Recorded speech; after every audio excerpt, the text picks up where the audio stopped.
आज तो भाई साहब मार्केट में मज़ा ही आ गया। मतलब पूरे-पूरे पोर्टफ़ोलियो यहाँ पर इतने-इतने ग्रीन थे। अब बिलीव नहीं करोगे, मेरा जो पोर्टफ़ोलियो है, मेरा पूरा पोर्टफ़ोलियो यहाँ पर 5.5% अप था। ऑब्वियस सी बात है, मैंने वेटेज यहाँ पे बहुत उल्टी-सीधी दे रखी है स्टॉक्स को, लेकिन बहुत गज़ब का दिन था यहाँ पर। कल का भी दिन बहुत गज़ब का था, जो स्टॉक्स मैं आप लोगों से यहाँ पर डेली डिस्कस कर रहा हूँ। डेली डिस्कस कर रहा हूँ मैं आप लोगों से भाई। तलना तो मैंने अपनी 1 लाख रुपए वाली वीडियो में भी डिस्कस किया, 50,000 वाली में भी शायद डिस्कस नहीं, 50,000 वाली में डिस्कस नहीं किया था। 1 लाख रुपए वाली जो मैंने वीडियो अपलोड करी थी अपने चैनल के ऊपर, वहाँ मैंने ये तलना डिस्कस भी किया था। देख सकते हो 3 दिन पहले मैंने वीडियो अपलोड करी थी, मैं दिल्ली में था तब मैंने अपलोड करी थी। क्या हुआ? तल्ला आज भी 17% यहाँ पर अप था, 1 हफ्ते में बहुत भाग चुका है। देख सकते हो लगभग 20-25% के आसपास भाग चुका है।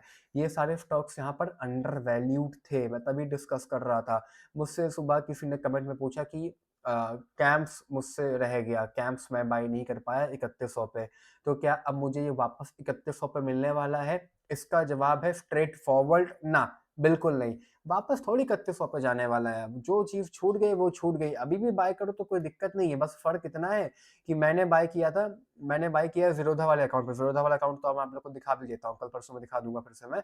मैंने 3100 पे बाय किया था। मैं ऑलरेडी वहाँ पर 15% प्रॉफ़िट में आ गया हूँ। आई थिंक 3200 पे मैंने बाय किया था। क्योंकि मैं 19-20% तो प्रॉफ़िट में नहीं हूँ, मैं 15% के आस-पास प्रॉफ़िट में हूँ, तो मैंने आई थिंक 3200-3300 के आस-पास बाय किया था कैम्प्स को। और अच्छे खासे बाय करे थे मैंने। तो कैंप्स वगैरह अगर किसी का यहाँ पर छूट गया तो छूट गया, लेकिन अभी भी बाय कर लो क्योंकि टारगेट यहाँ पर बड़ा है।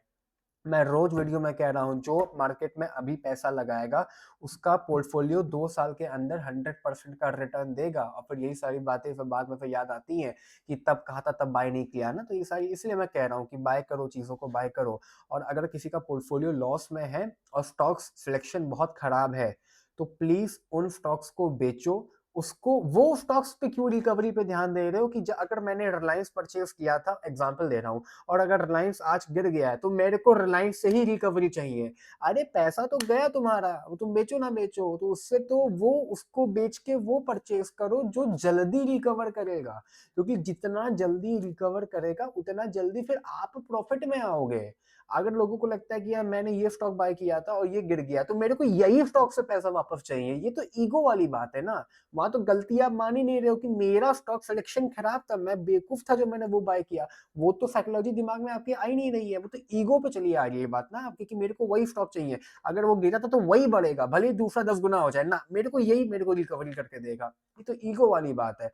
ये बात सही नहीं है क्योंकि लोग कहते हैं, मैं बात करता हूँ इंस्टाग्राम पे जब लोगों से, तो कुछ जो लोग मुझे कॉन्टैक्ट नंबर देते हैं, तो मैंने उनको एक बार मैं बात कर रहा था, किसी का 10 लाख रुपए का पोर्टफोलियो था, पूरा बेकार बकवास पोर्टफोलियो था। मैं कह रहा हूँ सर इसको बुक करो, दूसरे स्टॉक्स में आओ। नहीं, मेरे को यहीं से रिकवरी चाहिए, तो ईगो वाली बात है ना, तो कोई मतलब थोड़ी है उस बात का। एनीवेज़ आज की वीडियो में बात करने वाले हैं हम लोग यहाँ पर एक आध आईपीओ के बारे में। फिजिक्स वाला का भी यहाँ पर आईपीओ आने वाला है, मिस्टर अलक पांडे सर का। बहुत ही ग्रेट पर्सनैलिटी, मतलब अपार्ट फ्रॉम द कंपनी कैसी है, कैसी नहीं है, लेकिन ये इनका नेचर बहुत बढ़िया है। एजुकेशन लाइन में बहुत ग्रेट टीचर हैं ये, मतलब लाइक फुल रिस्पेक्ट है मेरी इनको। इनका भी आईपीओ यहाँ पर आने वाला है। एफआईआईज़ के डेटा के बारे में बात करेंगे यहाँ पर, और इसके अलावा एफआईआईज़ पिछले 2 दिन से यहाँ पर नेट बायर थे। कल भी बाइंग करी थी, आज ऑल्दो उतनी बाइंग यहाँ पर एफआईआईज़ ने नहीं करी, बट उसके बावजूद भी यहाँ पर मार्केट कितनी ग्रीन थी। क्योंकि मैं बार-बार कह रहा हूँ, एफआईआईज़ ऑलमोस्ट यहाँ पर बाइंग स्टार्ट कर चुके हैं और सेलिंग बहुत कम हो गई है, तो अब यहाँ पर मार्केट आप लोग को रिकवर करती हुई नज़र आएगी। रेलवे के स्टॉक्स में आज यहाँ पर क्यों इतनी ज़्यादा आज मतलब इतना ज़्यादा आप लोग को इंक्रीज़ नज़र आया, उसकी भी बात अभी मैं करने वाला हूँ। और डिफेंस सेक्टर का भी क्या यहाँ पर न्यूज़ है, डिफेंस सेक्टर के भी 2-4 स्टॉक्स मैं ओपन करके बैठा हूँ, और भी ओपन करता हूँ मैं, तो इनको भी डिस्कस करते हैं। सबसे पहले बात करते हैं हम लोग यहाँ पर आईपीओस के बारे में, जितने भी यहाँ पर मुझे आप लोग को अपडेट देना है। फिजिक्स वाला की जो कंपनी है यहाँ पर, मिस्टर अलक पांडे की, इन्होंने यहाँ पर आज एक कॉन्फिडेंशियल डीआरएचपी सेबी के साथ फाइल कर दिया है। लगभग 4,500 करोड़ के आसपास का ये आईपीओ मार्केट में रहने वाला है। अगर मैं आप लोग को दिखाऊं भी तो मैं आपको दिखा सकता हूँ, ये तो खैर पुराना प्रॉफिट एंड लॉस है। ये रहा लगभग 4,500 5,000 करोड़ के आसपास का यहाँ पर आईपीओ रहने वाला है। बाकी तो थोड़ी बहुत मैं यहाँ पर रिसर्च कर रहा था।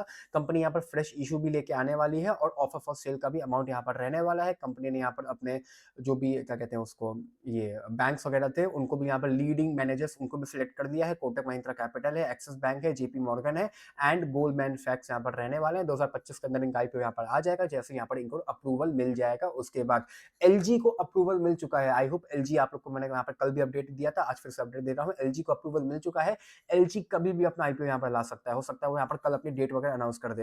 एग्जाम्पल दे रहा हूँ, कभी भी अपना आईपीओ यहाँ मार्केट में लेके आ सकते हैं। इसके अलावा यहाँ पर फिजिक्स वाला की वैल्यूएशंस वगैरह आप लोग को पता होंगे कि यहाँ पर खत्म हो गई थी, कंपनी यहाँ पर लॉस में है, प्रॉफिटेबल एज सच नहीं थी। 2-3 हजार करोड़ के आसपास का कंपनी यहाँ पर कई बार रेवेन्यू तो क्लिक कर चुकी है, लेकिन रेवेन्यू करने के इतना बाद भी कंपनी यहाँ पर एज सच कभी भी प्रॉफिटेबल नहीं बन पाई थी। तो खैर ये सारी तो एक रिसर्च में बातें यहाँ पर कर रहा हूँ, ये बातें मैं आप लोगों से बाद में भी यहाँ पर डिस्कस करूंगा। इसके अलावा भी जो आईपीओ अगर कोई मार्केट में यहाँ पर अभी ओपन है एज सच, तो उसमें कोई भी मेजर अपडेट नहीं है। डिवाइन हीरा का आईपीओ यहाँ पर ओपन था, मैंने अप्लाई करने को कहा भी था, जो लोग करना चाहते हैं कर सकते हैं, कोई दिक्कत नहीं है। ऑल्दो जीएमपी यहाँ पर क्रैश होते होते लगभग 10% के आसपास चल रहा है। अगर अप्लाई किया है, अलॉटमेंट मिलती है, तो तकरीबन 10-15 हज़ार रुपए के आसपास का प्रॉफिट बनेगा, तब भी कोई इसमें घबराने वाली बात नहीं है। ऑल्दो थोड़ा-सा यहाँ पर रिस्की है, तो उतना मैं ज़्यादा मैं तो ऐसे में अप्लाई करता ही नहीं हूँ, और जिन्होंने अगर किसी ने किया है तो थोड़ा बहुत रिस्की है, बट अगेन आईपीओ में अलॉटमेंट मिलने के चांसेस यहाँ पर काफ़ी सही है।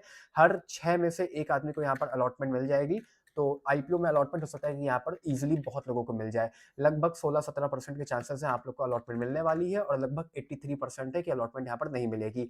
मिलती है तो बल्ले-बल्ले प्रॉफिट आप लोग को यहाँ पर देखने के लिए आप लोग को मिल जाएगा। मेन लाइन के आईपीओ में भी यहाँ पर एक ये नया आईपीओ अनाउंस हो गया है आप लोगों का, एरिस इंफ्रा सॉल्यूशन, बट अभी तक यहाँ पर कोई भी चीज़ें अनाउंस नहीं हुई है, और इसमें भी कोई भी एज सच मेजर जीएमपी वगैरह नहीं चल रहा है। तो ये सब जब यहाँ पर चीज़ें अपडेट होंगी तब मैं आप लोग को यहाँ पर अपडेट कर दूंगा। फिजिक्स वाला का भी यहाँ पर फिलहाल इतना ही अपडेट था। इसके अलावा मार्केट में आज मार्केट काफ़ी ग्रीन थी मॉर्निंग में, ऑल्दो साइडवेज थी या ग्रीन थी, मतलब क्योंकि स्टॉक्स अभी बढ़े ही थे। ऑल्दो इंडेक्सेस उतनी ज़्यादा नहीं बढ़ी थी, बट स्टॉक्स आज काफ़ी बढ़े थे। स्टॉक्स मतलब जो अंडर वैल्यूड थे यहाँ पर, वो काफ़ी बढ़े थे। आप लोगों को समझना पड़ेगा कि जितने भी यहाँ पर स्टॉक्स जो अंडर वैल्यूड हो चुके हैं ना, ये सारे और नहीं गिरेंगे, सब में पैटर्न कंप्लीट हो गया है। यू पैटर्न कंप्लीट हो गया है, राउंडिंग बॉटम कंप्लीट हो गया है, असेंडिंग ट्रायंगल कंप्लीट हो गया है, ऐसे जाके ऐसे वाला। तो ऐसे सीधा खड़ा होकर ऐसे गिरा है, तो वो गिरते गिरते लगभग 50% जब स्टॉक्स यहाँ पर गिर जाते हैं, तो जिन्होंने भी पैटर्न यहाँ पर पढ़ा है, और पैटर्न्स की अगर आप लोगों को ज़्यादा नॉलेज नहीं है, तो यहाँ पर भी आके आप लोग चेक कर सकते हो। जैसे कि राउंडिंग बॉटम ही देख लो, बहुत सिंपल पैटर्न होता है, राउंडिंग बॉटम पैटर्न देख सकते हो। उसके अलावा देख सकते हो ना ये वाला, ऐसे ऐसे सारे पैटर्न्स यहाँ पर कंप्लीट हो गए हैं स्टॉक्स के, तो स्टॉक्स का बढ़ना तो यहाँ पर तय है ही है। देखो, सब बहाने चाहिए होते हैं कि पैटर्न कंप्लीट हो गया है या कोई न्यूज आ गई। इत्तेफाक से पता है क्या मजे की बात, वो न्यूज भी तभी आती है जब पैटर्न कंप्लीट हो जाता है। तो ये सारी मतलब इत्तेफाक की बातें होती हैं, वरना पैटर्न कंप्लीट हो चुका है। अब डिफेंस सेक्टर के स्टॉक्स को मैंने कई बार अपने अराउंड, जब मैं दिसंबर नवंबर में वीडियोस अपलोड कर रहा था, आज से 1.5-2 महीना पहले, मैंने तब भी कहा था कि डिफेंस सेक्टर को बाय किया जा सकता है, डिफेंस सेक्टर और ज्यादा नहीं गिरने वाला है। आज भी पिछले अगर 6 महीने में भी आप लोग देखोगे, तो डिफेंस सेक्टर कुछ ज़्यादा यहाँ पर नहीं गिरा है। जनवरी से लेकर अभी तक हल्का-सा साइडवेज ही था, या ऑलमोस्ट 15-16% के आसपास पॉजिटिव रिटर्न ही दिया है। जनवरी से अगर देखोगे तो लगभग 30% तक का भी रिटर्न यहाँ पर दे दिया है। दिसंबर में भी स्टॉक कहीं न कहीं साइडवेज थे, कोई भी गिरावट देखने को नहीं मिली, और ये मैं बात कर रहा हूँ मैव स्टॉक की। सेम चीज़ आप लोग यहाँ पर हाल के साथ भी देख सकते हो। हाल में भी कुछ ज़्यादा यहाँ पर गिरावट नहीं देखने को मिली, ऑलमोस्ट 2-3% ही नेगेटिव है यहाँ पर खाली। बट अगेन बॉटम से तो काफ़ी भाग गए हैं। अच्छा, इन सब का रीज़न क्या था? चाहे मैं मैवडॉक की बात करूँ, मैवडॉक के अलावा यहाँ पर हाल की बात करूँ, हाल के अलावा गार्डन रिसर्च, शिप बिल्डर की अगर मैं बात करूँ, मेजर शिप बिल्डर्स में तो भयंकर मूवमेंट यहाँ पर आया था। कोचिंग हो गया, गार्डन शिप रिसर्च हो गया, एक आपका एक और है ग्रीन शिप बिल्डर्स करके है। बता रहा हूँ मैं कौन-सा है। 10 सेकंड स्किप मार सकते हो। ये रहा, नहीं अच्छा ये तो गार्डन ही है। ये शिपिंग कॉर्पोरेशन वगैरह 6-6, 7-7% यहाँ पर सब आज ग्रीन थे। रीज़न क्या था इनके ग्रीन का, वो भी मैं आप लोग को बता देता हूँ। Germany was the reason. Germany India से शिप्स वगैरह काफ़ी परचेज़ करता है, तो जर्मनी ने अपनी वहाँ पर जो आर्मी के ऊपर जो स्पेंडिंग थी, उसको बूस्ट करने को बोला है। मतलब और ज़्यादा डिफेंस सेक्टर वो यहाँ पर अब थोड़ा-सा अपना इम्प्रूव करने वाले हैं। जी हाँ, जर्मनी, मतलब आप कुछ सोचेंगे कि जर्मनी को क्या ही नीड पड़ गई यहाँ पर। अब भाई उनकी मर्ज़ी, उनका पैसा, वो जाने। तो जर्मनी यहाँ पर इंडिया से बहुत सारा सामान परचेज़ करता है, तो उन्होंने यहाँ पर बोला है साफ-साफ कि हम अपनी यहाँ पर जो एक्सपेंडिचर है जर्मनी का डिफेंस के ऊपर, उसको इंक्रीज़ करने वाले हैं। अगर वो ये चीज़ करते हैं यहाँ पर, जो कि करने वाले ही हैं, तो कि अनाउंस तो कर ही दिया है, तो उसका जो इम्पैक्ट है वो इंडियन स्टॉक मार्केट पे आएगा, इंडिया के डिफेंस सेक्टर्स को आएगा, क्योंकि इंडिया में कंपनीज़ है जो उनको माल सप्लाई करती हैं। फिर चाहे वो गार्डन रिसर्च की मैं बात करूँ, 20% का सर्किट यहाँ पर लॉक हो गया। मैवस्टॉक की बात करूँ, कोचिंग की बात करूँ, और शिप्स के अलावा यहाँ पर अगर मैं यहाँ पर ऊपर आसमान में डिफेंस में जो जेट्स वगैरह उड़ते हैं उनकी बात करूँ, चाहे पारस डिफेंस हो गया, भारत डायनेमिक हो गया, हाल हो गया, ये सारे स्टॉक्स आप लोग को यहाँ पर आज ग्रीन में नजर आने वाले थे। आइडिया फोर्स तो बहुत बढ़ गया, आइडिया फोर्स तो मेरे पास भी है, ऑल्दो बहुत गिरा भी है उसमें तो कुछ, लेकिन अगेन 3-4 महीने से वो, लाइक 1 महीने से वो साइडवेज आ चुका है। आइडिया फोर्स हो गया आप लोग का, पारस डिफेंस हो जाएगा, 5% आज पॉजिटिव में था। इसके अलावा भारत डायनामिक का भी आप लोगों ने यहाँ पर देखा, भारत डायनामिक लगभग 6-7% सारे स्टॉक्स यहाँ पर ग्रीन थे। डिफेंस सेक्टर है एज सच, इंडियन गवर्नमेंट जब तक कुछ पुश नहीं करेगी तब तक कुछ मेजर रिटर्न बना के नहीं देगा, क्योंकि बाहर के इससे तो खाली थोड़ा सा मतलब इन लोग की सेल्स बढ़ेगी, बट कोई भी मेजर इंप्रूवमेंट नहीं आएगा जब तक कोई इंडिया की गवर्नमेंट इनको ऑर्डर नहीं देने देती है। तो पोर्टफोलियो में रखने के लिए अवॉइड करने को कहूंगा मैं, बाकी भैया आप लोग की मर्जी। पोर्टफोलियो में है, ऊपर से बाय किया था, नीचे अगर लॉस में आ चुके हो तो भी मैं आप लोग को कहूंगा कि इनको छोड़ो, दूसरा बाय कर लो जो बहुत ही अंडर वैल्यूड है। आईटी अंडर वैल्यूड है, कैपिटल मार्केट अंडर वैल्यूड है, केमिकल अंडर वैल्यूड है, केमिकल भी अंडर वैल्यूड है, फार्मा अंडर वैल्यूड है, ये सारे बाय करो। और फार्मा केमिकल भरे पड़े हैं, फार्मा और केमिकल तो मैं बहुत कम डिस्कस करता हूँ। मैं आईटी डिस्कस कर लेता हूँ, कैपिटल मार्केट डिस्कस कर लेता हूँ, फाइनेंशियल डिस्कस कर लेता हूँ, लेकिन मैं केमिकल और आईटी तो बहुत, सॉरी केमिकल और ये आप लोगों का फार्मा, केमिकल फार्मा तो मैं बहुत कम डिस्कस करता हूँ। बल्कि अगर चाहते हो कि मैं केमिकल या फार्मा डिस्कस करूँ तो जरा मुझे नीचे कमेंट कर देना, मैं वो भी डिस्कस कर लूंगा। ठीक है, इसके अलावा कुछ यहाँ पर आप लोग के आज ये रेलवे के स्टॉक्स काफी हद तक बढ़े हुए थे, रेलवे के सारे। रेलवे का 6-7% बढ़ा हुआ था, रेलवे के बाद यहाँ पर आईआरसीटीसी भी काफी बढ़ा हुआ था, यहाँ पर लगभग 2% के आसपास, क्योंकि आईआरसीटीसी तो आप लोग का मिड कैप का स्टॉक है। Okay nice. एंड आप लोग का रेलटेल भी यहाँ पर 6-7% बढ़ा हुआ था, रेल विकास निगम भी 6-7% यहाँ पर बढ़ा हुआ था। रीजन क्या था, आज यहाँ पर रेलवे को मेघालय से लगभग 1100 करोड़ के आसपास का एक ऑर्डर यहाँ पर विन हुआ है। और इसके अलावा गवर्नमेंट ने कुछ और भी 56-50 करोड़ के ऑर्डर यहाँ पर छोटे मोटे इन लोगों को आज सैंक्शन करे हैं। कुल मिला के रेलवे को आज 1500-2000 करोड़ के ऑर्डर यहाँ पर मिले हैं, जिसके चक्कर में पूरा रेलवे के जो जितने भी स्टॉक्स थे आप लोग को सारे यहाँ पर ग्रीन में नजर आ रहे हैं। उसके अलावा ऐसा कोई भी मेजर न्यूज यहाँ पर रेलवे सेक्टर में नहीं है। अगेन रेलवे सेक्टर को भी मैं अवॉइड करने को कहना चाहूंगा, क्योंकि रेलवे सेक्टर भी अगर आप देखो यहाँ पर तो 2023 में चला, 24 में नहीं चला, 24 में नहीं चला बिल्कुल भी। अब थोड़े बहुत ऑर्डर यहाँ पर विन करें, इसको देखा देखी हो सकता है बहुत सारे लोग इनको परचेस कर लें, कर सकते हो। करेक्शन पॉइंट ऑफ व्यू से तो काफी यहाँ पर करेक्टेड आप लोग को मिल रहे हैं 50-50% के आसपास, बट अगेन कुछ खास मेरा मन है नहीं। लेकिन हाँ, करेक्शन यहाँ पर बढ़िया आ चुका है, बाइंग करना चाहो तो छोटे मोटे पोर्टफोलियो में रख सकते हो भाई, बाकी आपकी मर्जी। करेक्शन पॉइंट ऑफ व्यू से रेलटेल हो गया, बहुत करेक्टेड वैल्यू पे मिल रहा है, और रेल विकास निगम भी ठीक ठाक वैल्यू पे मिल रहा है, 50% करेक्ट हो चुका है, बट अगेन बहुत भागा है। अगर अभी भी देखो यहाँ पर तो पिछले 2-3 साल 4 सालों में 1500-1600% का रिटर्न दे चुका है, तो उसको एवरेज करने में अगर यहाँ पर 2-4 साल नहीं भी चले ना, जी हाँ 2-4 साल ना भी चले तो भी कोई मेजर फर्क पड़ेगा नहीं यहाँ पर इस कंपनी के रिटर्न को, इसलिए थोड़ा सा मैं अवॉइड करने को कहना चाह रहा हूँ। वरना अगेन आईआरसीटीसी भी कुछ यहाँ पर आप लोग को 30-40% का करेक्शन पे मिल रहा है, मर्जी आपकी रखना चाहो रख सकते हो। ठीक है, इसके अलावा यहाँ पर कैंप्स वगैरह तो मैंने आप लोग को यहाँ पर गाइड कर दिया है। तलना प्लेटफॉर्म मैंने चीख चीख के बाय करने को कहा था, अभी भी कह रहा हूँ कंपनी धमाकेदार है, ऑल टाइम हाई 2000 रुपए के आसपास भी चली जाती है तो पैसा आप लोग का यहाँ से 3 गुना एक्स्ट्रा हो जाएगा, कुल आपका पैसा यहाँ पर 4 गुना हो जाएगा, बाय कर सकते हो। इसके अलावा यहाँ पर ईएमएस वगैरह भी 5% यहाँ पर आज उड़ा हुआ था, बहुत बढ़िया स्टॉक है ईएमएस भी, ऑल्दो कॉन्कोर्ड बाय कर सकते हो। अमर राजा भैया, अमर राजा तो मैं पिछले 3-4 दिन से रोज अपने वीडियो में कह रहा हूँ, क्योंकि मुझे डिस्कस करना था और रह जा रहा था। मैंने इसमें भी कहा था, मैंने कल की वीडियो में भी अमर राजा कहा था, और आज ही अमर राजा 5-6% यहाँ पर ग्रीन में आप लोग को नजर आ रहा है।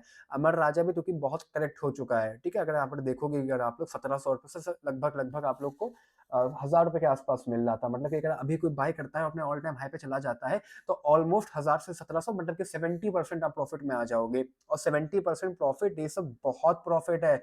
अपने एक्सपेक्टेशन को कम करो, एक्सपेक्टेशन को कम करके 20-25% पे लेके आओ, वॉरेन बफेट को भी आप ओवरटेक कर लोगे। फैक्चुअल बातें बता रहा हूँ, स्टॉक मार्केट में आजकल 30-35% लोगों को मिल रहा है, लोगों के दिमाग खराब हो रहे हैं। एक्चुअल रिटर्न 25% भी अपनी जिंदगी भर कर लिया ना, वॉरेन बफेट भी फेल है आपके सामने। वॉरेन बफेट कौन है पता होगा, नहीं पता तो गूगल कर लो, समझ जाओगे कौन है, वो भी फेल है फिर आपके सामने, क्योंकि इतने रिटर्न नहीं बनते हैं। ठीक है, इसके अलावा विप्रो वगैरह भी लार्ज कैप है, थोड़ा बहुत यहाँ पर ग्रीन में था, और एज सच कोई भी मेजर यहाँ पर न्यूज नहीं थी। एफआईएस का डेटा मैंने आप लोगों के साथ यहाँ पर शेयर कर दिया है। नेट यहाँ पर एफआईएस ने आज सेलिंग करी है, बट डीआईएस ने अगेन यहाँ पर बाइंग करी है लगभग 2000 करोड़ के आसपास की। तो ओवरऑल मार्केट में आज 1100 करोड़ की बाइंग थी भाई, 2200 करोड़ के आसपास डीआईएस ने परचेज किए, 1000 करोड़ के आसपास यहाँ पर माल बेचा एफआईएस ने, दोनों को माइनस कर दो, नेट यहाँ पर 1100 करोड़ के आसपास की बाइंग यहाँ पर मार्केट में हुई है। तो रेलवे और डिफेंस के साथ यही था। डिफेंस सेक्टर यहाँ पर आज जो हुआ, एक आध दिन और हो गया तो हो गया, वरना कोई भी रिवर्सल यहाँ से मत सोचे कि रिवर्सल आ गया, अब यहाँ पर डिफेंस के स्टॉक चलने वाले हैं, ऐसा मत सोचना। और सेम चीज मैं यहाँ पर रेलवे के साथ भी कहना चाहूंगा कि रेलवे के साथ भी मत सोचना कि यहाँ से रिवर्सल आ गया है, ठीक है। बाकी भैया फिर आप लोग की मर्जी, केमिकल, आईटी, फार्मा पे ध्यान दो, ये सारे स्टॉक्स ज्यादा अंडरवैल्यूड आप लोग को मिल रहे हैं। बाकी आज की वीडियो में इतना ही, bye bye, take care, love you all. IPO से अगर कोई भी अपडेट आएगा तो आप लोग को अपडेट कर दूंगा।